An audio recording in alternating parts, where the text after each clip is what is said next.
Good evening, everybody, and welcome to Carving It Up Live right here on Facebook Live, YouTube, and on Twitter.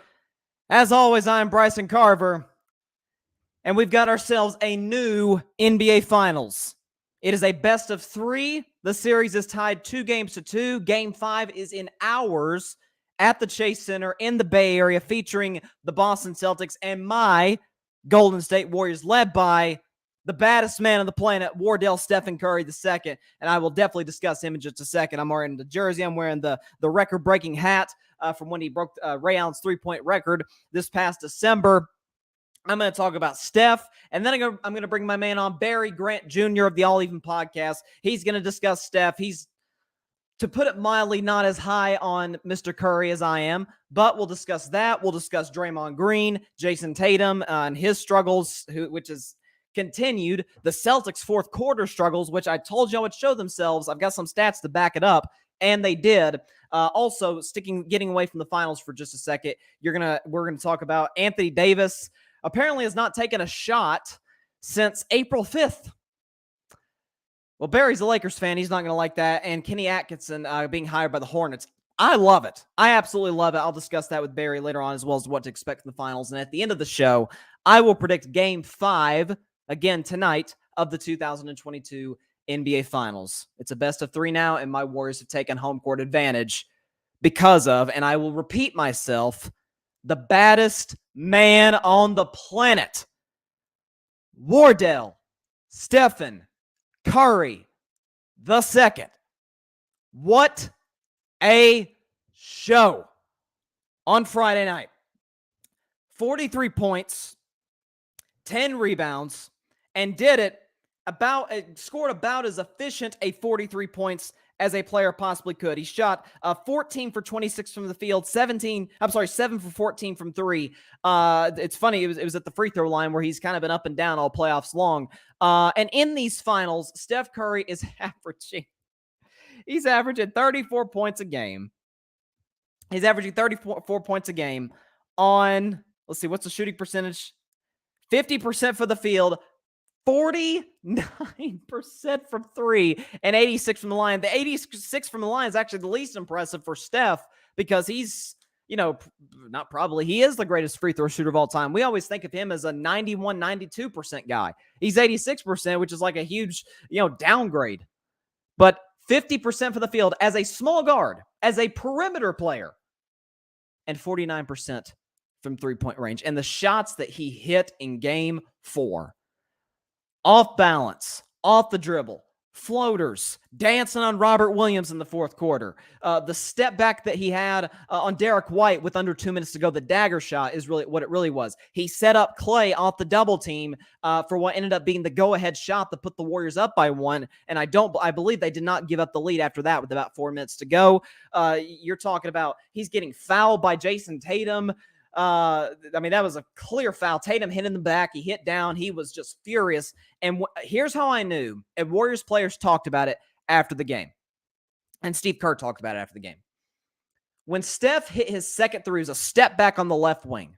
He hits a step back three about 5-6 minutes into the game. Boston calls timeout.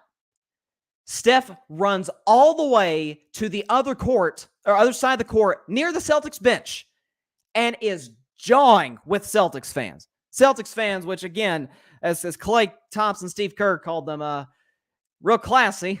They continued the profanity-laced chants at Draymond, at Klay, at Steph, and Steph went down there and he let him hear it. And all game long, he's pounding his chest. That is the first time in all the years that I've watched Steph Curry, the man who literally, and I kid you not, made me fall in love with the game of basketball in 2013. That's the first time that I've ever seen Steph play, for lack of a better term, pissed off. He's pounding his chest. He's yelling at the ref. He accidentally, slapped Grant Williams on the shoulder, arguing with the ref. He was in a zone. Even in the post-game press conference, he seems to kind of lighthearted. Maybe he'll have a grin here or there. No, dead focused. Reminded you a little bit of Kobe Bryant back in 2009. Remember the quote? We all remember it. Job's not finished. Where Kobe looks just mad at the world, and the reporter's like, hey, why aren't you happy? You're up 2-0. He said, job's not finished. Job finished? The reporter said, no. He said, I don't think so. That's the mindset, that the Mamba mentality, if you will. We hear, and no disrespect to Jayson Tatum in this regard, because he did train with the great Kobe Bryant. But Tatum's wearing the purple number 24 armband in Game 7 of the last round against Miami. It's Mamba this, Mamba that.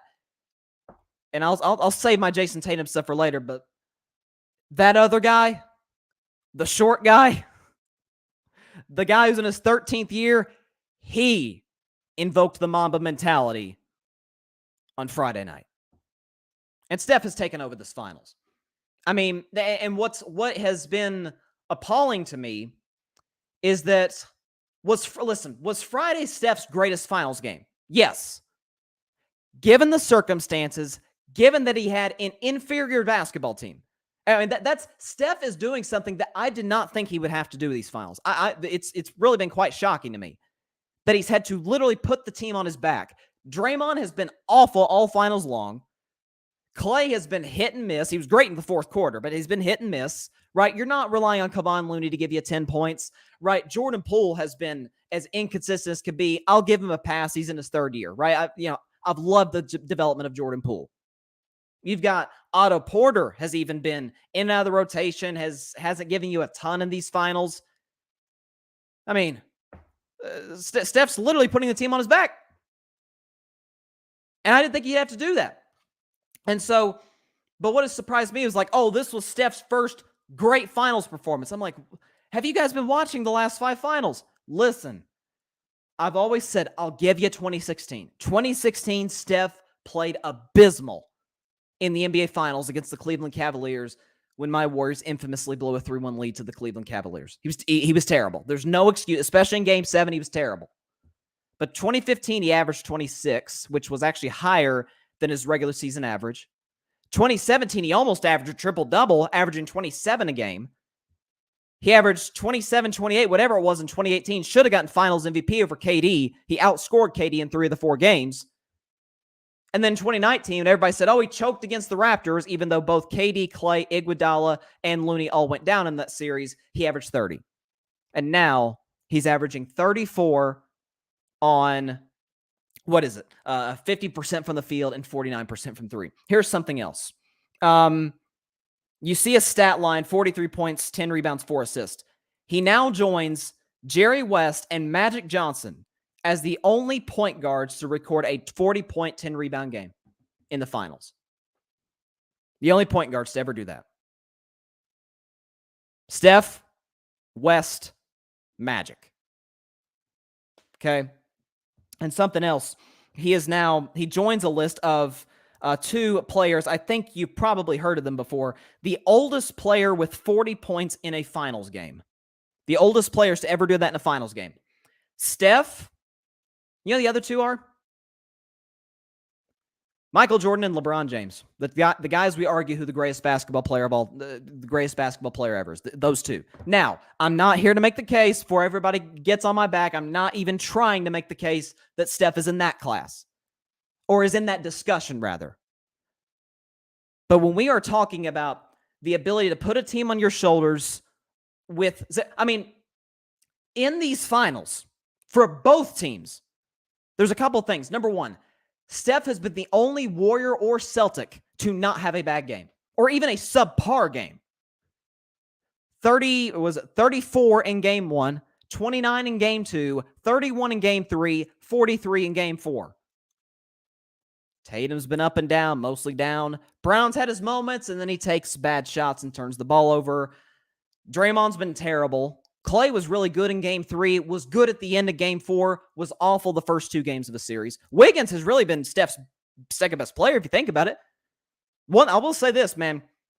Wiggins was huge for the Warriors in Game 4. Huge. I mean, what do you have? A career high, like 16 rebounds? And so many of those rebounds, especially in the fourth quarter, were for put-back layups off offensive rebounds. Like, Wiggins was huge the other night. Looney played well in the fourth quarter. But when you're talking about Steve Kerr had to bench Draymond Green, when Kevon Looney did not start, when Jordan Poole is up and down, when Klay gives you basically nothing for 3 quarters, putting a team on his back, keeping the Warriors alive. He's the leading scorer in the fourth quarter in these finals. He's averaging 12 more points than the second place. He's obviously leading the finals in scoring total. He's averaging 12 more points than second place in the finals, Jayson Tatum. He's averaging double the points that the Warriors' second leading scorer, Klay Thompson, is. Steph is averaging 34, second place, Klay with 17. As a matter of fact, Klay Thompson and Andrew Wiggins have combined to still score less points per game than Steph Curry has in these finals. Again, you're talking about the ability to put a team on your back and get a win. This is what the top 10 players do. This is why you hear me and many in the media saying, put this dude in the top 10 if he wins the championship and a finals MVP this year. Does he need a finals MVP to make his legacy? No, of course he doesn't. But to put in the top 10, yeah, that's the missing piece. Because 6 finals appearances, possibly, still got a long way to go, possibly 4 championships. If they win, he will unquestionably be the finals MVP. He'll probably win another unanimous MVP, this one just being the finals MVP. 2 MVPs, 1 being unanimous. Change the way basketball is played. Only a select few can say that. Wilt, Shaq, Jordan. Short list. So, and by the way, elite ball handler, elite scorer just in general, the greatest Warrior ever. I don't know. I mean, people tell me, well, who do you move out? I don't know. All I know is he's in the top 10. All I know is he's in the top 10. I mean, there's only a select few that are like, no question. There's not even a debate that currently they're higher on the all-time list than Steph. Michael, LeBron, Kobe, Magic, Curry, like Duncan. Those guys are obvious. Everybody else, it's up for grabs. It's up for grabs. And again, something else. This one blew me away. This is from StatMuse. After 4 games, Steph Curry has made more threes, 25, than Paul Pierce, Dirk Nowitzki, Larry Bird, Reggie Miller, and Dwayne Wade made in their finals career. Just think about that. So when we talk about, and by the way, I believe Steph tied Kobe Bryant for the most 30-point games in a finals since the NBA-ABA merger in 1977. I mean, when we talk about I've never for the life of me understood the slander that LeBron gets and that Steph gets. And to a certain degree, Giannis is in that category too. I mean, Kevin Durant got swept by the Celtics. He got swept and played horrible in the whole series. Terrible. Got swept. And there are people out there who still believe he's the best player in the world. Steph's averaging 34 on 50% from the field, 49% from 3 against the same Celtics defense. But he's not even in the discussion, apparently. I'm just saying. It's unbelievable what this dude's pulling off. Unbelievable. Again, these finals have been about as unpredictable as it gets in some areas and about as not shocking in other areas. I mean, I saw this stat. And again, the thing I had concerns about with the Boston Celtics is that they were bad late in games. You hear the stat all the time, clutch time. Now, what does clutch time mean? Last 5 minutes of a basketball game when the score is within 5 points. Boston's not good in that, in those games. They were 13-22 in the regular season, 9 games under 500. And in the postseason, they're 3-5. With Friday night being yet another example of that. So they're not good late in these games. Golden State, given their experience, given that they've been here before, they executed nearly flawlessly. Even Draymond, who again was horrendous, had a huge offensive rebound, played great defense down the stretch, as did Klay Thompson. Listen, huge win, but as the great poet Drizzy Drake said, don't get hyped for the moment and start to backpedal. So I'm going to leave it at that.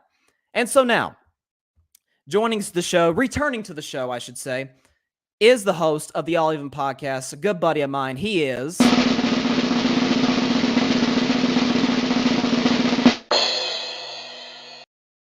Barry Grant Jr. is joining Carving It Up live. How you doing, my man? What's up, Bryson? How you doing, bro?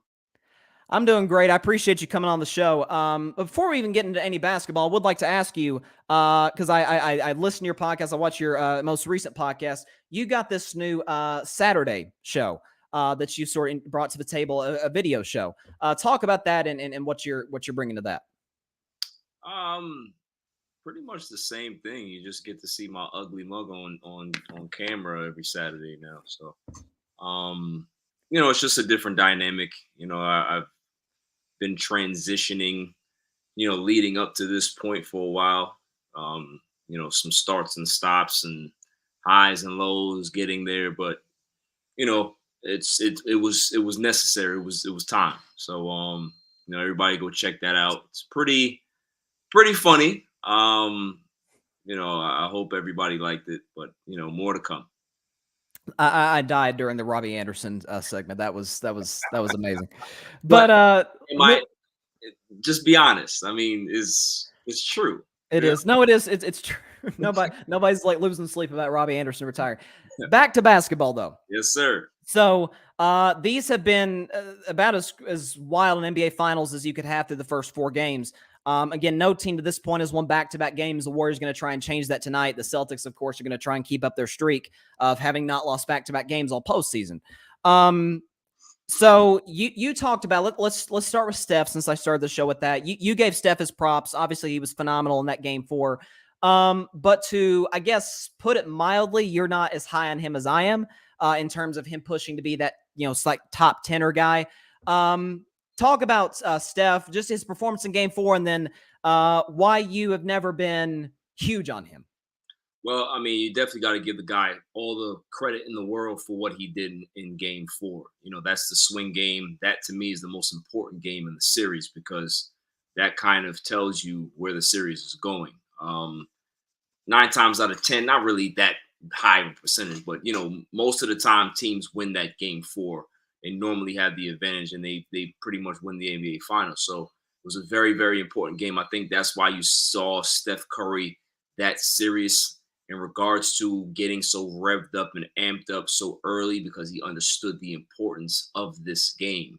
So, kudos to him. I called it his greatest performance as a basketball player. Me personally, I was waiting for that signature NBA Finals moment, and he finally gave it to me. After all these finals, he finally gave me the performance that I personally was looking for. Not because Kevin Durant was on your team, or the fact that the Golden State Warriors are rolling and it's top heavy. And no.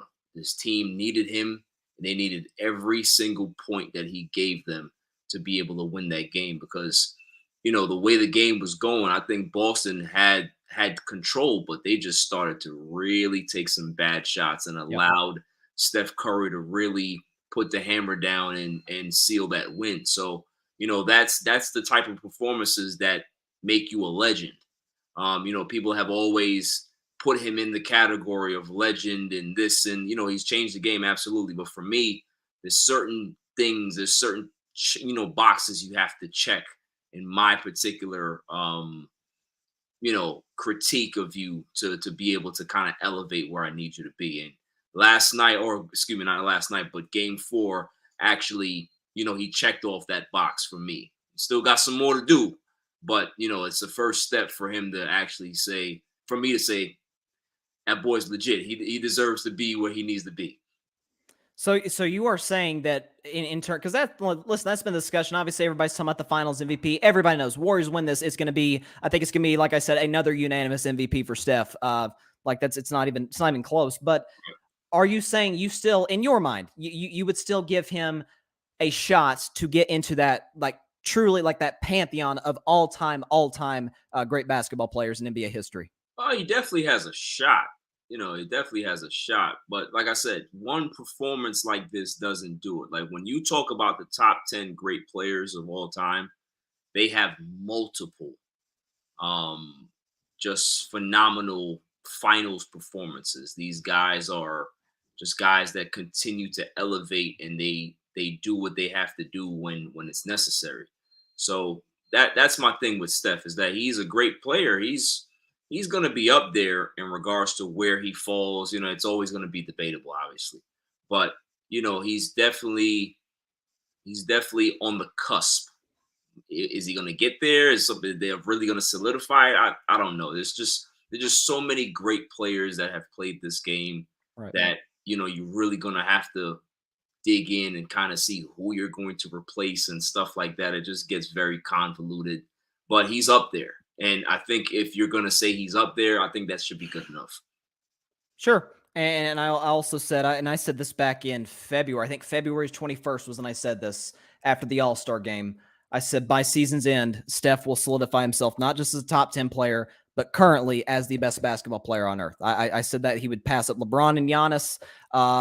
Giannis is like that last guy to catch right now, but given how he's played, I've got a suggestion or a theory, but let me get to a few comments here. Our guy Ryan Flowers, Clutch Sports Talk. He says Williams is the key tonight for the Celtics. If he is somewhat healthy, Boston will control the boards and physicality. I assume you're talking about Robert Williams. Yeah, he's been huge. When you talk about his interior presence, I believe he was second in the NBA in block shots this year. The impact that he has had for the Celtics ever since Ime Udoka really kind of got in his business a little bit about playing her and what he's been able to do. Robert Williams has been huge in this series. No, absolutely. So, it's the physicality of this series has really stepped out to me. I like that they've allowed them to play. That's what you're supposed to do. But it's about rebounding. It's about controlling the game. If Boston can be able to do that, and they can get some plays out of Tatum, they can get some plays out of Smart and not kind of implode. That's the thing with them, is that they implode. They take horrible shots. Yes. Tatum for me, and I guess you can be able to say this yourself, Bryson, is that for a guy that idolizes Kobe Bryant, he really, really does not he doesn't grasp the concept of being super aggressive and understanding what you have to do to actually put the nail in the proverbial coffin of a team. Think about if Tatum would have had a decent performance in Game 4. Mm-hmm. I think Boston wins that game. Yeah. And now we're talking about you're one win away from etching your putting yourself in the history of all these Boston greats that have won championships. And if you lose, they're going to look at you like, I don't really know if you're that guy. That's where we're at with Tatum and Boston. It's just, they had an opportunity and they blew it. Well, that's kind of what I was going to segue to. But before I do that, I would like to say this. Is it now? We're not talking about the names of the guys that are on the court, but is it crazy to say that what Steph is doing is similar to what LeBron James did in 2015? Because here's the thing, like I said earlier in the show, Klay Thompson and Andrew Wiggins combined are scoring less in these finals than Steph Curry. Right. Like it has been it's been one of those scenarios where if LeBron got anything from Dellavedova, J.R. Smith, Timofey Mozgov, the Cavs were going to win that basketball game. And even in those finals, LeBron had two games that I would consider by his standard. I think Game 4, that was probably his worst game of the series. In Game 6, he was up and down, never really found a great rhythm. Steph has yet to have even a subpar game to this point. So I don't know. Is that crazy to suggest? It's a little, for me, it's a little. I think Steph has a lot more on this team than Braun did. Jordan Poole, is he playing up to his regular season numbers? Absolutely not. I mean, guys are going to come back down. Klay, at some point, you're going to have to come back down for him as well, because he's had so much time off. He's looked great this season. He's done great things, but you can't expect that to be sustained the entire way through. Sure.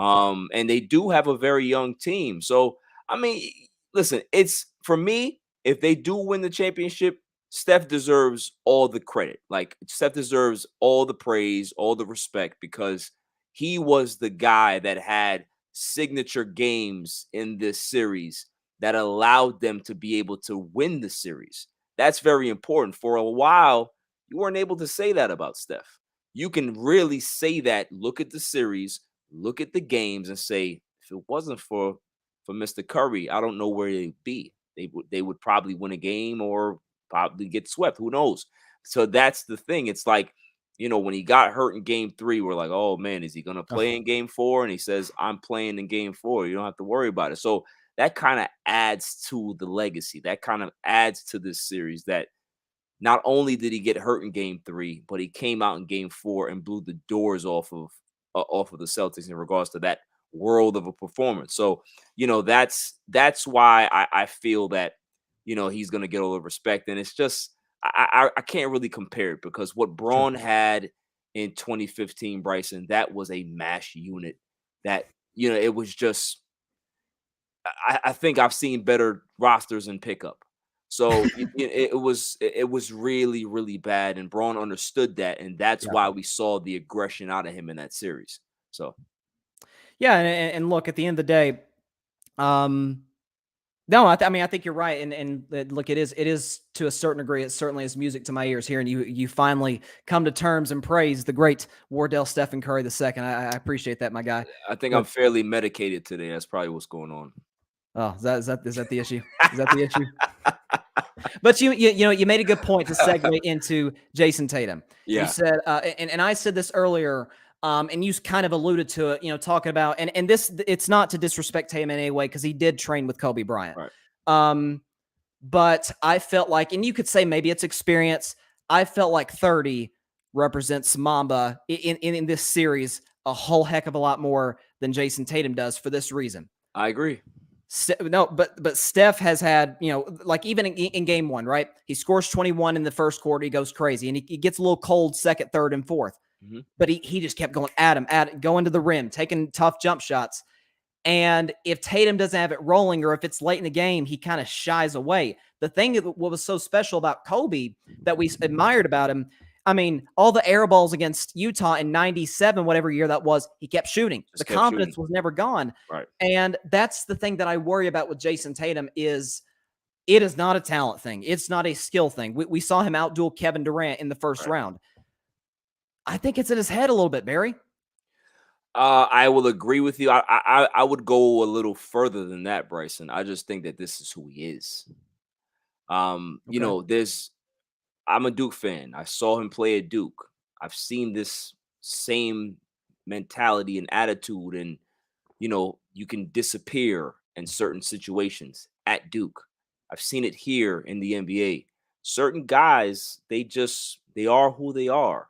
They don't they as good and as talented as they are, there's a ceiling for them in regards to being able to be super aggressive, or taking the game over. When everything is working for Tatum, and he's dancing around and he's making fadeaway jump shots and over the shoulder fadeaways, and drifting to one side and pump fakes and all of this nice footwork, and everything is clicking, everybody's like, oh my goodness, Jayson Tatum is the man. But what I need to see from him is when he shoots bad, he continues to be aggressive. I'm tired of him doing Euro steps. I'm tired of him doing these little soft things in the lane. Take it up somebody's chest, go to the line, and be aggressive. And show the other team that you are not playing around. I might not have my jump shot tonight, but you're not going to stop me from getting to the basket. And that's what he doesn't have. So it's like, you can train with Kobe all you want. You can watch all the Kobe film you want. But what's between the ears is what separated Kobe Bryant from a lot of people. And that's why I've always said that, I remember when I was growing up, Tracy McGrady was always compared to Kobe. Oh, Tracy McGrady's better. And I'm just like, I think Tracy McGrady is more comparable to Jayson Tatum than Kobe Bryant is. Well, the thing is, and you have a good point. The only rebuttal I would have to this is who he is that he's 24 and he's still going to get better. But Right. The only thing you mentioned it, and I forgot who I talked about this with the other day. I think I was talking to Guido about this on Friday. Yeah. Is that it feels like it's a bad reversal for the Celtics 2 stars where Tatum has, in terms of talent, is an A+ with B+ intangibles. Brown, it's the other way around. I'd say Brown's probably an A- talent. Right. But Brown feels more like he has the confidence of a number one guy in a championship team. Yes. Now you could say like he also took some horrible shots down the stretch and He turned takes the a lot basketball of over. them. Yeah, he does. And something else too that Golden State has really exposed, and Miami's exposed in the last round. Yeah. He has got to work on his ball handling. It's bad. Yeah. It's so again, some of it is the youth, but I did get a little concerned when I heard Tatum say the other day, did I ever ask to be called a superstar? It's like, wait, hold up. I mean, remember, and this is a guy, and I was actually going to kind of bring him in the discussion because of what you said about him on your show the other day. But for all the criticism we have of Kevin Durant, confidence is not an issue with him. Oh, right? no. He said, and remember in Golden State, I'm Kevin Durant. Y'all know who I am. Exactly. I love it. That's what I want out of my superstars. But you said something about Tatum too that I thought was interesting, that how he could be similar to Kevin Durant is how he could sort of dodge media criticism that other guys won't necessarily. Correct. Explain what you mean by that. Well, basically saying that there's only a few people that get criticism the way they're supposed to. When you're a superstar, I believe that when you win and you perform great, you're supposed to get the credit. You're supposed to get the adulation. You're supposed to get all the praise. When you play poorly, you're supposed to get just as much criticism as you do praise. And for a lot of guys in this league, they don't get that. Kevin Durant's one of them. Jayson Tatum will possibly become another one as well. Paul George that happens to him as well. Kawhi Leonard, that happens to him as well. There's so many guys that kind of get pushed under the rug when they play bad, but when they do great, they have murals and they have stats that come up on ESPN saying that they are compared to Jordan and this if they win another championship. But when they lose, radio silence.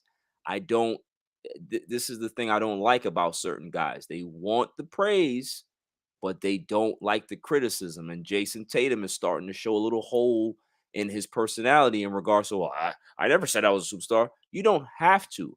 The franchise dubs you that because when they put you in that position to be the guy, that's exactly what comes with the territory, especially in Boston. Oh my gosh. Especially with the media, with the fans. I mean, that's could you, this is what, if you're looking at a comparison right now, Bryson, look what's going on in New York with Julius Randle. Julius Randle was supposed to be the guy after the big season that he had 2 seasons ago. And then he comes into this season. They don't play well. The Knicks have regressed, right? And he had so many issues with the media. He had issues with refs. He was getting technicals all the time. Why? Because he was starting to feel that pressure of a number one guy. So they put you on the pedestal, but you don't like the criticism that you get when you play bad. That's what I don't like with these guys. So if you want all the praise, if you want the max dollars, you need to sit there at that podium and you need to behave like a superstar player that this franchise is looking for and also everybody else is looking for. Last Jayson Tatum question. Do you think we get that Jayson Tatum memorial type game sometime in this series? No. You don't? No. Okay. I hope you're right. Let's talk about the longtime rival, the Boston Celtics, the team that, and you ain't gonna like this, but are rooming with the Clippers in the basement right now. The Los Angeles Lakers. Listen, we're not only rooming with the Clippers in the basement. We are partying with the space heaters and the dehumidifiers, and we have brought the drinks. Okay, we have brought the drinks. So go ahead. You're right. Well, we got yet another problem with your second best player, Anthony Davis, on a YouTube show. I forgot what it was called, but he was on there, and he went out to shoot a little hoops with the guys on the show. And he said, quote, "I haven't shot a basketball since probably April 5th, which was the last game that he played, I believe, against the Phoenix Suns." That's not good, Barry. Is it though? What do you mean? And this is Anthony Davis. This doesn't shock me. It doesn't shock me either. This is what I'm saying. Like, it's the thing with me is that when I saw it, I just laughed because this is a guy who, since he's been in the NBA, he's had this regimen, right? He takes his time off. takes 2 months off or whatever, however time it is, then he weight trains, and then he starts to shoot a basketball. But my thing is, and I think Shannon Sharp said this, is like, if you are always hurt and things are not working in your favor, out of all these seasons, you've probably had like one healthy one. Isn't it time to kind of change your regimen? Maybe you should shoot more. Maybe you should kind of get that flexibility that maybe your muscles don't have because you're weight training and you're trying to strengthen instead of trying to elongate your muscles and maybe doing something different. Maybe it's time to have a different routine. How about that? You're not LeBron James where you can continue to do the same things. And even LeBron James, I'm sure, has modifications and modifies his off-season schedules. Kobe Bryant did that. Every year he would do something else. Every year he would study more and train with this guy or train with this guy or learn some other stuff. All the greats do, but no. You have your one regimen that you work with. This is why you're in the situation that you're in. Period. It doesn't shock me at all. I'm not mad about it. I'm not sad about it. I'm not upset about it. I knew what he is. I've always known. Mm-hmm. We got a championship out of him, and the franchise is gonna take a step back because of him. I knew this, but I was good with taking the championship. Sure. I was fine with that. But what people didn't realize about him is that I guess they didn't watch enough Anthony Davis film to know exactly who he is in LA. They thought that, oh my goodness, he's gonna be the next. No. LeBron James is the great outlier in basketball. Yes. He can make guys like Kyrie Irving. He can make guys like Anthony Davis. He can make any one of these superstars that don't have the mentality to lead and actually be there for the criticism to look really, really good right next to him. But when you remove LeBron James from the situation, they are on an island by themselves, and all the lights are on them, and they cannot handle it. And that's who Anthony Davis is. He's always been that. Well, Anthony Davis, I think, is going to go into a category with former great LeBron teammates where I think the only outlier to the great teammates who would still be great without LeBron is Dwayne Wade. I think that's it. I mean, we're talking about a Hall of Famer, right? Right. Won a championship before that. Right. Kyrie, I've always said, what is Kyrie Irving without LeBron James? 3 lottery years in Cleveland, chaos in Boston, chaos in Brooklyn, and they got to 3 straight finals with him in Cleveland. Right. It's, like you said, and the notion, and I swear to you, I remember talking about my show a year and a half ago, whenever it was, the notion that after the championship that the Lakers are going to come in the next season and LeBron's going to pass baton to AD. I said, first of all, LeBron's better than AD, so he's not passing no baton. I said, secondly, you think Anthony Davis is talent-wise, could he be the best player in a championship team? Absolutely. He could be the best player in basketball. In basketball, correct, yeah. But like you said, it's between the years that LeBron has that he doesn't. Right. And because I remember I had you on my show a year ago, right after the Lakers lost the playoffs, and was it Draymond Green that said something about there was a clutch client, since Draymond is one that didn't put the work in the offseason or came out of shape, and everybody's like, oh, he's definitely talking about AD. Right. I don't know. It's a disaster with this guy, man. It's a mess. Yeah, the thing is, this is the one thing that I kind of took from that, right? Laker fans, or even fans in general who have criticized Anthony Davis over the years, right? Whether it be fairly or unfairly, this gives them more ammunition because now they're thinking about it. It's like, okay, this guy he hasn't touched the basketball since April. Does he really care about basketball that much? Is he really locked in? Is he really invested? Because he just seems like a guy that when he gets into the offseason, he just doesn't do anything. You don't want to be labeled in that James Harden category of just not doing anything in the offseason, because if you want to end up like James Harden, if that's your goal, then fine. But it just kind of cements to me that he's not a top 75 player of all time. No. I think that was very, very hasty to put him there. They look at all these stats, the PER and this and that, and I hate PER. It's the worst stat to really tell you what's really going on, right? But when you look at Anthony Davis's career, does he really have any signature moments? Is he really somebody who is that you can put in the all-time greats of what you've seen? You can look at stat lines all you want, but when you watch him, do you honestly say that that guy's great? No, I don't. I don't see that. I see the talent there. I see that he's able to block shots and rebound and have a mid-range jump shot. He has the ability when his three-point shot is on to hit a couple shots. He can put it on the floor a little bit. He has world talent. Yes. But is he really one of the most talented basketball players in regards to his career? Did he put it all together? No. So why is he there? Doesn't make sense.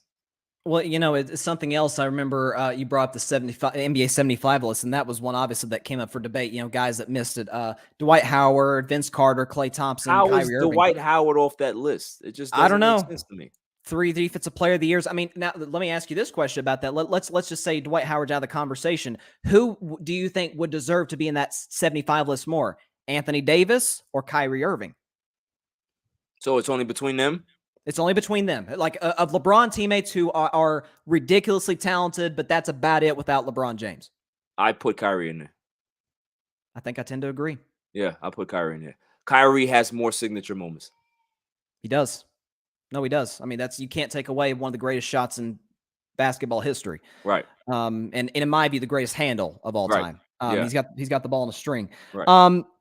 Let's shift now. I did not think during the finals I'd be talking a ton of Charlotte Hornets, but they just hired yet another Steve Kerr disciple. Got hired. Kenny Atkinson was hired by the Charlotte Hornets.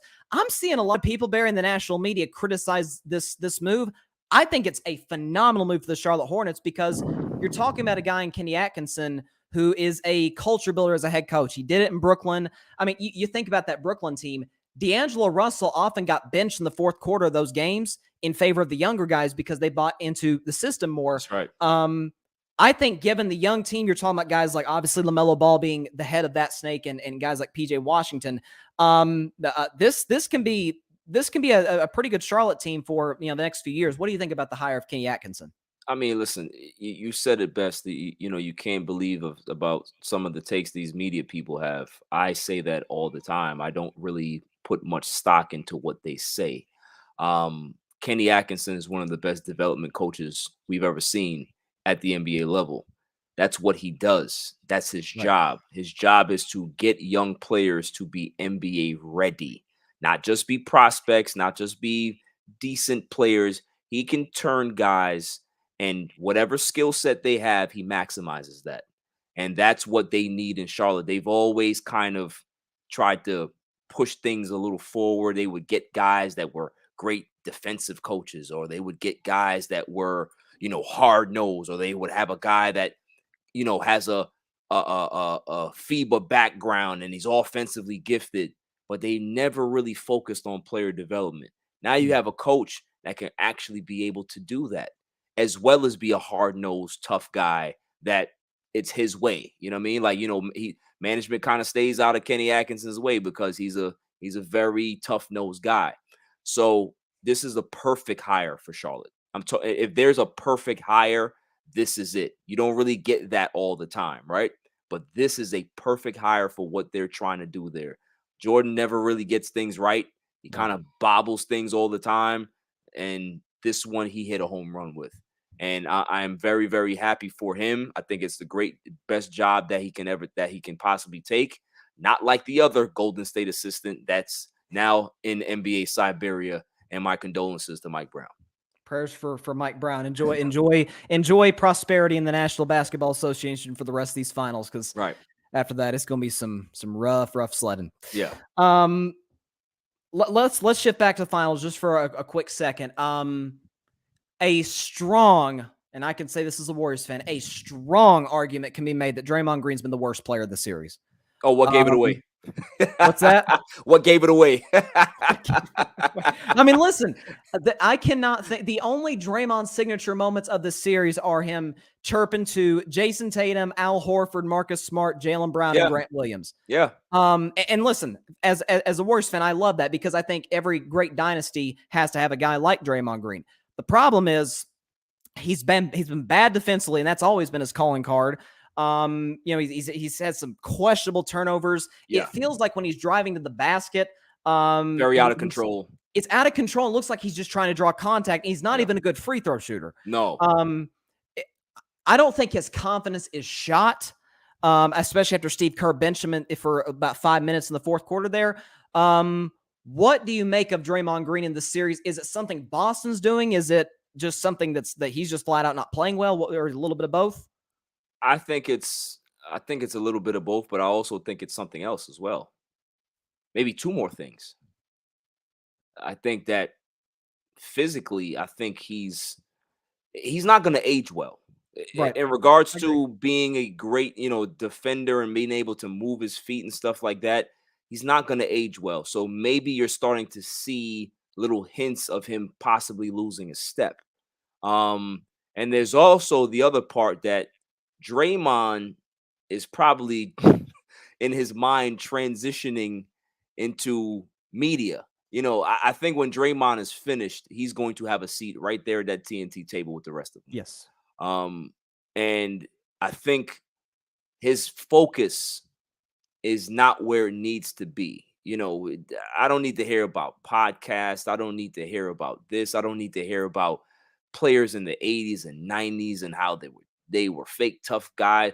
I don't care about any of that right now. You're in the NBA Finals. I need you to laser in. I need you to focus. Even if Draymond Green got 9 technicals in the NBA Finals and he, put his stamp on the series, I'd be fine with that. But at least I can get that instead of the other outside noise that he brings. That's the problem that I have with him, is that you see what Steph Curry is doing. Steph Curry is not smiling. He's not, normally Steph Curry is a guy that likes to smile and shimmy and all this other stuff. He's about business. He's playing pissed off, Barry. Right. He's playing pissed off. I need Draymond Green to just do that. Just focus on when the finals are over, win or lose. You can be able to go ahead and do whatever you want to do. But, focus on the game. Isaiah Thomas said it best. Why are you focused on these things when you're in the NBA Finals? We're not talking about the first round of playoffs. We're not talking about the conference finals. You're in the dance. There's no reason to be focused on anything else. I definitely agree with you. And when it comes to, obviously, he was talking about the 80s and 90s players and going at Cornbread Maxwell and all that. I disagree that the podcast is the issue. I mean, you got to keep in mind, he's doing this, like you said, first round gets Denver, second round gets Memphis, conference finals gets Dallas, and now it's a problem. But here's my thing, though. I understand that, but we're talking about the NBA Finals. When you talk about the greats, there's some guys that just shut off their social media. They don't talk to their families. They don't do anything because they're just focused on winning the championship. Whether they win or lose, they're focused on that. That's my thing with Draymond. If you want to do the podcast for the first few rounds or whatever, but when it comes to the NBA Finals, for me, I'm old school. I think you just need to focus on that and nothing more. You know what I mean? There's time to catch up on podcasts after. Well, could I argue that he would not be getting this criticism if he were averaging 9, 7, and 8? Well, of course not. I mean, listen, if you're playing well, you can be able to sugarcoat anything. You can be able to mask anything, right? But when you play bad and you have the reputation that he has, people are waiting to pounce. That's the thing. They're waiting to pounce. So, if he wasn't running his mouth like that and playing poorly, do you think that Draymond Green gets this type of criticism? But it's the fact that he continues to run his mouth like that, and he's playing poorly, and he's doing other stuff. It's like, okay, now we're really going to get you. You know what I mean? Right. So he has to understand that. Just kind of dial it back a little bit. Kerr has been wanting him to dial it back since he got there. Yes, and it's just one of those things where Kerr is just like, you know what? Instead of me arguing with you on the sidelines like we normally do, just have a seat, and I'll have somebody else go in the game. That's it. Because he understands what's important. So that's what it's all about. Well, I'll never forget those first 2 years that Steve Kerr was with the Warriors. Man, he and Draymond had some battles. Yeah, some I verbal thought they were going to fight. Yeah, I mean, like the game where it's actually right behind me, the poster of Steph hitting the game winner in OKC. Halftime of that game, they literally thought Draymond was gonna, swing at Right. Steve Kerr.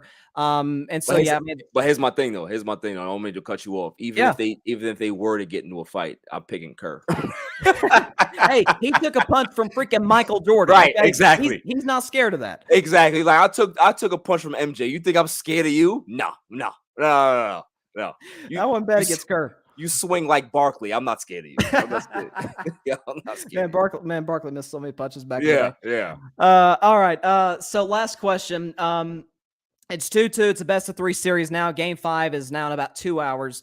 What do you expect to see the rest of the series, and who you got winning the whole darn thing? I expect Steph Curry to have another good performance, not great performance. I do think that he's going to have a performance where, maybe he scores in the 20s.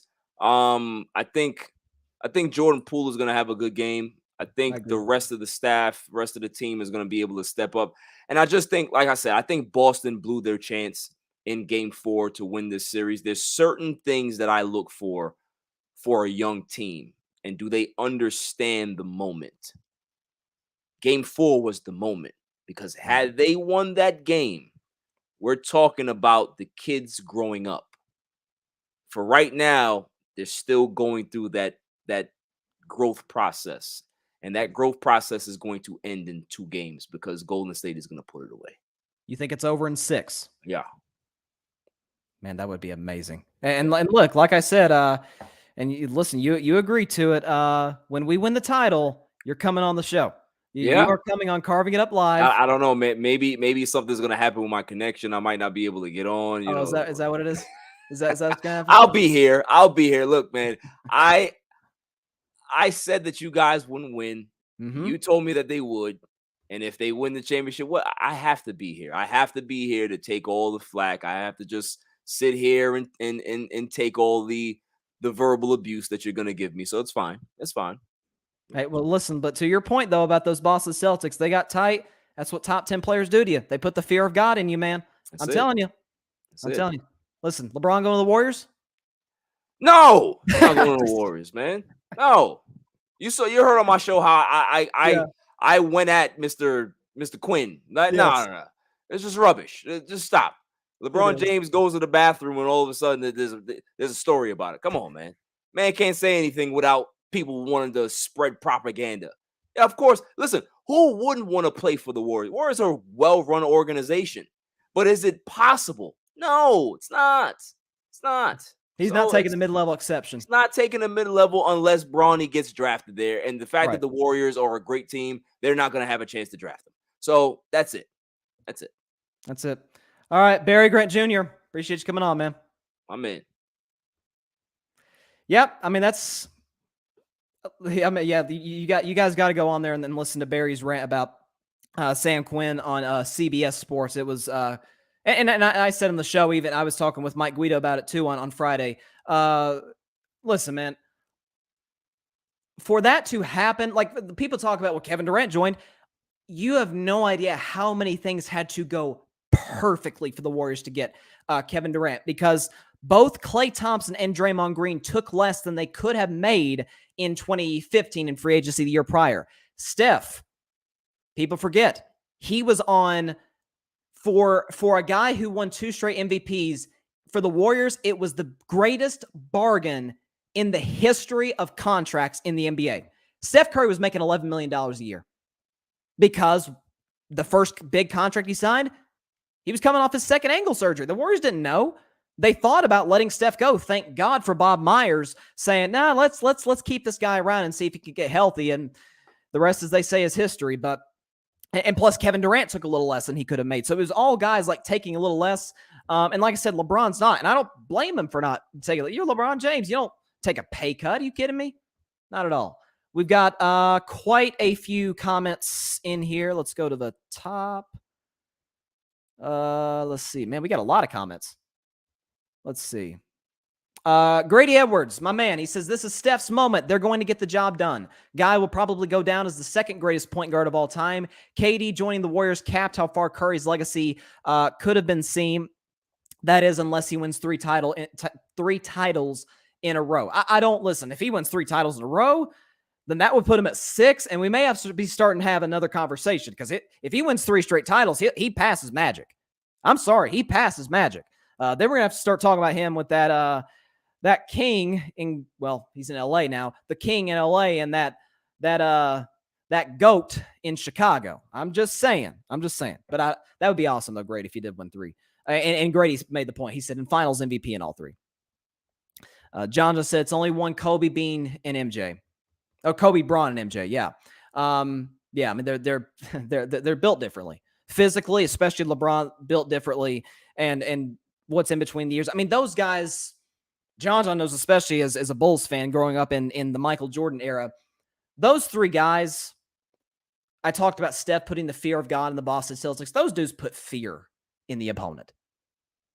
Because, I mean, everybody knows about the meme of LeBron James back in 2012, Game 6 against Boston, where people call it the game that probably saved LeBron's legacy, where if they'd have lost that series, they'd be like, oh my gosh, LeBron came up short again. Because remember, to that point, he hadn't won a championship yet, and it was his 9th year. It's like, Bron, it's about time you start putting some rings on your finger. And in a do-or-die must-win game, he went crazy against the Celtics, and there's that picture of him on his hands and knees, with that look like that. He's Kobe, when he got that, that snarl on his face. Michael didn't have to do anything. If he was just stand there, hands on his hips, chewing gum or something, and just like was staring, it's like, oh crap, we got to deal with this guy. Dang it. Right? Like that's how it was with those 3.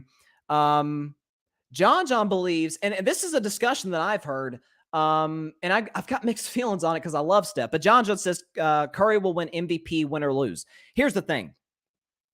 He's been the best. Nobody would argue he's been the best player in the series, and it's not even close. Just in every metric you look at, he's been easily the best player in the series. And again, like I said, he's the only guy through the first 4 games, knock on wood, this continues tonight, although I don't think I need to knock on wood, but he has not had even a subpar game. Even a subpar game in these finals. Here's my take. Because everybody points to LeBron. I made the analogy of Steph this year to LeBron in 2015 when he had, the guy at the Y and the dude playing pickup basketball, as Barry said, and Matthew Dellavedova and Timofey Mozgov and J.R. Smith. I mean, nothing.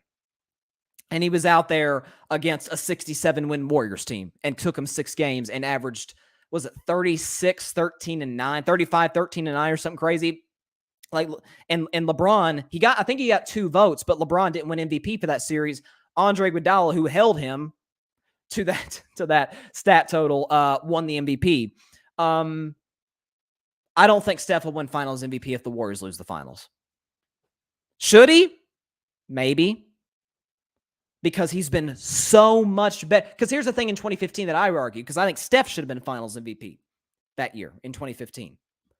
LeBron was easily the best player in the series, but Steph wasn't too shabby. Steph from games 4 on was great. Jaylen Brown, up and down. Jayson Tatum has not played up to par through the first 4 games. And then for Golden State, nobody's going to argue anybody's in the same class with Steph in this series. Grady says, looking for Jayson Tatum to give the LeBron 2011 Dallas Mavericks 8 special. Just kidding. Or 8-point specials, he said in a later comment. Yeah. Nobody, I think it was game 5, I think, where LeBron scored 8 points against the Dallas Mavericks. Listen, nobody would argue. Even LeBron's staunchest supporters would not even argue that's the biggest stain on his career. But safe to say he bounced back from it in the 10 years that followed. I think Tatum's going to score more than 8, though. Great. I think he's going to score more than 8. Grady also says AD is in danger of becoming the second coming of Amari Stoudemire. Wow, that's a good comparison because both guys ridiculously talented, but Amari Stoudemire needed Steve Nash. AD needed LeBron James. Now, obviously, Steve Nash is LeBron, but you get my point. They needed guys to, in some ways, motivate them, get them ready physically and mentally, get them the basketball, and late in their careers. And AD, I don't think AD's 30 yet. He's not even 30. This should be his prime right now. And they get hurt constantly. So, and John answering a question that I asked Barry earlier about who should go in the top 75 all time between AD and Kyrie. John just says Kyrie, and I and Barry earlier agree. Grady says, I don't know. Those moments in the bubble against Denver were pretty iconic and winning a chip. I'd say he did put it together. Yeah, I mean, obviously, you think about if I think about Anthony Davis in the playoffs, the first thing I think of is probably when he hit the buzzer beater in Game 2 of the Western Conference Finals against Denver. But outside of that, what is he? It's kind of like the Kyrie Irving shot. You can't discount one of the greatest shots ever made, the game-winning three over Steph to win the finals in 2016. But what is he outside of that? You can have the iconic moments, but beyond that, what are you? I mean, Robert Horry has, how many rings they have? 8? Like, Robert Horry has like 8 rings. And he made the big shots. But what did he do beyond that? I think he averaged like 8 points a game in his regular season career. So, like, people talk about, is Robert Horry a Hall of Famer? No, he's not a Hall of Famer.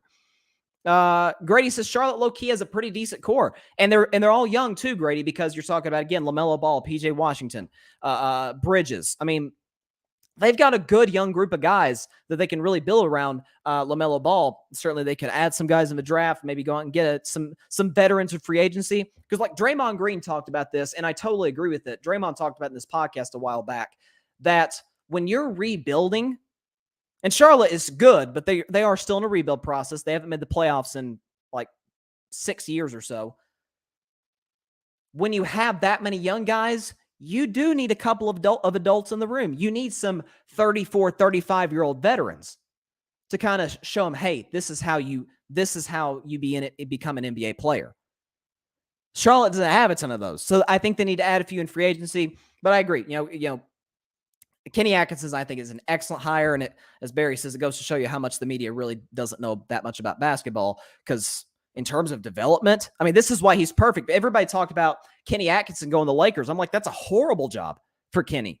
The Lakers don't need development. They're old. That was my criticism. They're all a bunch of old guys. Charlotte's the opposite. That's why he's a perfect fit there.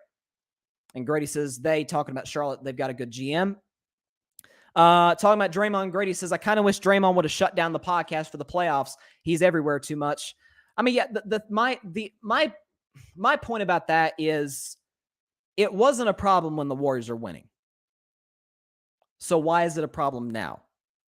If you want to talk about, and I criticized him this past week for his focus. If you're talking about focus with, like I talked about, criticizing Corbett Maxwell and criticizing 80s and 90s players, okay, getting caught up in the FU Draymond chants in Boston, I got you. And listen, Isaiah Thomas, the great Isaiah Thomas, third greatest point guard ever in my view.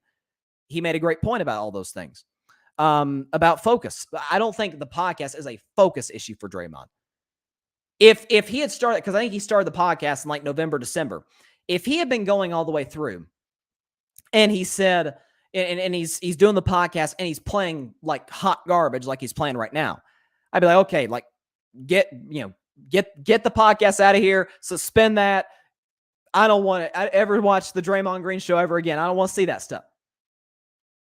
But it's not a problem until now. That's my case. And Grady makes the point. He says right now, like not like people talking about he should just shouldn't do a podcast at all. It's like, man, come on, he can do a podcast. John says Draymond can't fight. I'll talk. Yeah, I mean, if you're talking about can't fight in the, I'm forgetting his name now. Oh my gosh, Detroit Pistons, Bad Boy Pistons. Oh, I'm forgetting his name. It's driving me crazy. I'm gonna have to Google it. That's embarrassing. Golly? Let's see. Detroit Pistons. Bill Laimbeer. That's who it was. Bill Laimbeer.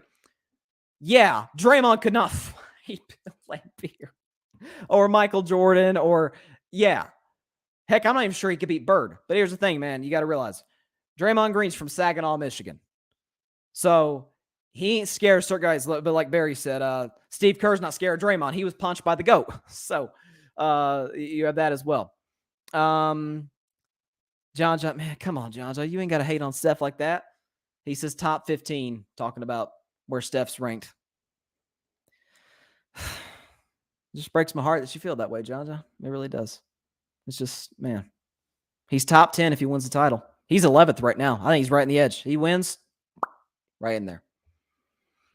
Grady says bitter Lakers fans over here. Grady says, glad Kenny Atkinson got a shot. Sick of seeing the same names being recycled. Mark Jackson, Jeff Van Gundy, Mike D'Antoni, Lionel Hollins. Those guys are all good, but they've had their time. Hearing their names is like being forced to wear dirty underwear. Dang, that's harsh. I still think Mark. I'm gonna die in the hill that Mark Jackson deserves another shot. The reason that I think that his name is being talked about so much is not because he's had one job. Mark Jackson's had one job as an NBA head coach, and it was with the Warriors. Now, I get there's some stuff that's come out about how he and the ownership didn't have the greatest relationship for a number of reasons. They didn't really see eye to eye on much of anything. Was that Mark's problem? Was that – I don't know. I don't know. What I do know, the man can coach basketball. So, but I think Kenny Atkinson is a better fit than Mark Jackson. And as Grady says in the comments, Mark does deserve a shot, yes. And that's the thing. But again, I think Kenny Atkinson is the picture-perfect fit for the Charlotte Hornets. Perfect. I honestly thought he kind of got screwed over in Brooklyn with how that ended. But yeah, we talking about developmental coaches. That's exactly what Charlotte needs. They don't need a veteran coach. I mean, I don't think they need a Jeff Van Gundy, a Mark Jackson, a Mike D'Antoni, the guys you mentioned. I think D'Antoni was interviewed for the job. But yeah, he's a perfect fit. Talking about Kenny Atkinson. So again, we are in a tied series in these NBA finals. It has been nutso through the first 4 games. It feels like every game. After every game, we're like, oh, that team's won the finals. It's over. Their run is over. They're gonna get swept or they're gonna lose out or stuff like that. They said that after game 1, 2, 3, 4. Not so much after game 4, but to a certain degree. But what we do know is this: game 5 of the NBA Finals is tonight, featuring the Eastern Conference champion Boston Celtics and my Golden State Warriors out of the Western Conference. And we know the stat. In a 2-2 series, the winner of Game 5 goes on to win the finals, I think like 73% of the time. I said on Monday, this past Monday, when the series was tied 1-1, I said we will know definitively by game number 4 who's going to win the series. And I think we know. So let's get the prediction game on right now. So, right now, in this game for the finals, again, we're about 2 hours away from tip-off in the Bay Area at the Chase Center. Golden State is a slight favorite at home, a 3.5-point favorite. So they're almost saying Vegas is that close to saying this is a pick 'em game. But they gave Golden State the half point, that little edge that makes them the betting favorite. So what I'm seeing is a lot of Boston hasn't lost back-to-back games in a row all postseason. They haven't lost back-to-back games since January. We know how well they played under Ime Udoka, who's done a heck of a job coaching the Celtics in his first year. But here's something that I don't think gets talked about enough. Everybody, the media is married to analytics. Married. And it makes me want to vomit. Here's what the media doesn't talk enough about. Here's what I think even we as fans don't talk enough about. What are you made of? I mean, that's sometimes, man, that's what it comes down to. These two teams are evenly matched. As a matter of fact, in some respects, you could say Boston is clearly better than Golden State. In spots, they played much better than Golden State this year. But what Steph Curry did in that game 4, I think shook the Celtics mentally. Because every time, especially in the fourth quarter, every time, like they got that fast break with Jaylen Brown and Marcus Smart's hitting threes, Al Horford's hitting threes. And it's like Boston's like, they're that close to pulling away. They're going to take the 3-1 lead, and this series is going to be virtually over. And what would Steph do? He'd hit a mid-range. He'd hit a contested 3. He'd hit a floater. He'd get to the rim. He'd knock down his shots at the free throw line. I mean, it was every single time. Dribble penetration, off pick and rolls, step backs. I mean, it was... When Steph Curry gets going, it is demoralizing. I mean, you see some of those shots he's hitting, especially in the third and fourth quarter the other night. You see Ime Udoka, you see the Celtics bench like their bodies just sag. It's like, golly, we just can't stop this guy, right? It's demoralizing what this man can do. And so That factors in this game 5. But make no mistake about it. Boston absolutely believes they can win tonight. Why? Well, they did it in game 1. They had to come back and do it in game 1. They were down 12 in the third quarter, ending the third quarter, and they won the game by 12. Al Horford went nuts, so did Derek White. I believe Marcus Smart had a good game too. And Jaylen Brown really led the rally when Jayson Tatum had his worst game of the series. And I'm also hearing this, Jayson Tatum's due for his first great game in the finals. After hearing some of his comments about, am I a superstar? Or I had doubts in the past this season about whether I could be the best player in the championship team. That's still in the back of his head. And Golden State knows that. Steph Curry knows that. Steph ain't got none of that nonsense in his head.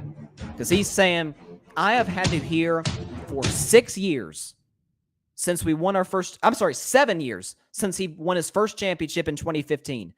No finals MVPs, no finals MVPs. It's the mark on his legacy.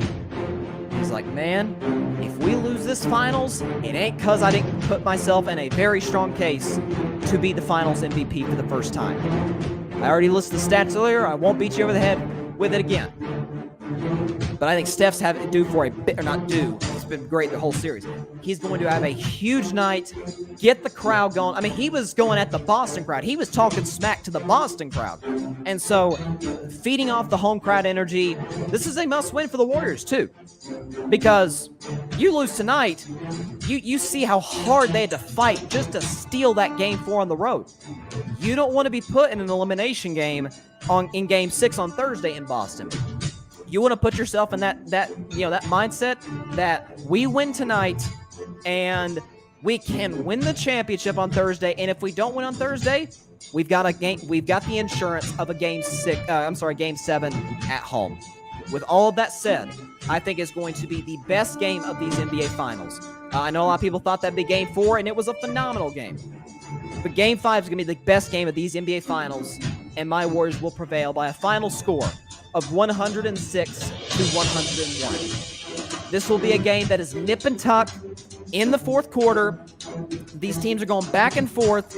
It's probably going to be a Jaylen Brown versus Steph Curry score-off. But what do I know about these Boston Celtics? As I said earlier, 13-22 in the regular season in clutch time. Last 5 minutes of a game when the score is within 5 points. They're 3-5 in the playoffs in those same instances. Golden State is great in these last 5 minutes of games. Steph, Klay, Draymond, even Looney, they've been here before. They've been here a million times. Right? It's like when you play when you play Monopoly with a kid, like you've been playing Monopoly for 20 years and you play with a kid who's playing for the first time, and it's like you know everything. You know every little trick that maybe the kid will try to play on you. You've been there before. You know what he's going to do. That's where the Golden State Warriors are, I think, mentally, and I think even to a certain degree physically in this series. Klay Thompson has a solid night. I'll give him 22-23. Is more efficient than he was in Game 4. Wiggins continues to play well. I think Draymond has a big bounce back in Game 5 at home. He's going to get the crowd into it. He may get a technical foul. Who knows? Who cares? He doesn't, given how the number's at now, he's not in danger of being suspended unless he gets 2. Then he's in danger. But you have Draymond, the role players. I think Jordan Poole's going to have some big shots like he did in Game 2 at home. Jordan Poole's a different player at home than he is on the road because he's a young player, he's a role player, and that's how it works. So Golden State wins. My Golden State Warriors win 106 to 101 and take a 3-2 lead, their first lead in these NBA Finals. Let's see. Grady says, any shot George Karl gets another shot, in your opinion? There's another pair of dirty underwear. I don't think so. I think when you look at some of the young coaches in the NBA, look at some of the young coaches this year. Look what Ime Udoka's done with the Celtics. Look what one of my new favorite coaches in the NBA, Willie Green with the New Orleans Pelicans. That guy was flat out crying when the Pelicans lost the playoffs. He knew the Pelicans didn't have a shot to go anywhere, certainly to win a championship this year. But just buying into the team, developing the players. That's why he was so emotional when their season ended. That guy cares. That So when you got this young, fresh energy in coaching, it's huge. It's huge. And I think that's what we're going to start seeing for the next 2 years. These really good assistant coaches get their first shot with some of these franchises. So I don't think George Karl gets another shot anytime soon. Grady says Tatum isn't a superstar yet. Very close. Right now, he is Luke Skywalker in The Empire Strikes Back. Him and his team about to get their hand cut off. That's right. And that's a good analogy there, because Golden State is Darth Vader. Because they've seen everything. They're the villain. Nobody likes them, but everybody fears them. That's a great analogy, Grady. That's the best analogy you've ever had in the comments. That is amazing. That's a lot better than the dirty underwear one. That's good though. All right. We're about an hour and 45 minutes away from Game 5 of the NBA Finals in 2022. I'm excited. I'd be lying to y'all if I said I wasn't a little nervous. But that said, I feel good. Golden State, 106-101. I'll give you a line for Steph Curry. Steph Curry drops 36 on, let's see, 36 on 11 for 23 from the field, 8 for 15 from 3. He shoots over 50% from 3, which would put him at over 50% for the series from 3-point range. That's what we're going to get tonight. So let's do the math. You have to shoot a lot of free throws to do that. So let's go 14. Let's go 14 for 27. 8 for. I'm going to stick with the 8 for 15 from 3. That adds up if you add free throws to that, obviously. And we know Steph's money at the free throw line. All right. That is all the time we have for today's show. Appreciate everybody stopping by as always. Be sure to catch Carving Up Live on Thursday ahead of Game 6 of the NBA Finals. A team could win a championship on Thursday. One of these two teams, if they win tonight, we'll be talking about them having the possibility to become champions, to hoist that beautiful Larry O'Brien trophy on Thursday night at the TD Garden in Boston. Hopefully it is my Warriors, but we'll discuss that at 6 p.m. Eastern, 3 p.m. Pacific time on Facebook Live, YouTube, and on Twitter. Be sure to catch the Carving It Up podcast also on Spotify, iHeartRadio, Google Podcast, Anchor, as well as wherever you listen to your podcast. And in those areas, platforms that you can listen to all of our podcasts. Be sure to check out episode 9 of the Carving It Up U.S. Presidents Edition is available now. I'm already seeing that this has been, for a lot of people, I ain't even gonna lie to you, this has been the most anticipated episode for a lot of people because we're covering the most recent 4 presidents: Bush, Obama, Trump, Biden. And again, like I said last week, it's the 4 presidents that everybody agrees the most on. No, I'm just kidding. That's not even close to the case. But episode 9, Carving It Up, U.S. Presidents Edition, available now. We got 1 episode to go. Actually, my co-host, Isaac Loss, and I are going to record tomorrow and have that ready for you on Saturday, where we rank the presidents. I'm already getting the graphics ready and looking at the list. It is going to be so much fun to break it down.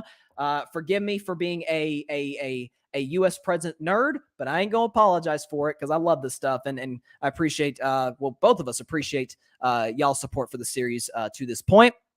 So check out episode 10, which will be available on Saturday. More info on that on Thursday, just in the future. So have a great evening, everybody. See you on Thursday. God bless you all. Stay safe out there. God bless you all. Peace out. Dub Nation. Thanks so much for watching the show on YouTube. Be sure to click that big red subscribe button and go check out the other clips and full shows of Carving It Up Live. Have a blessed day.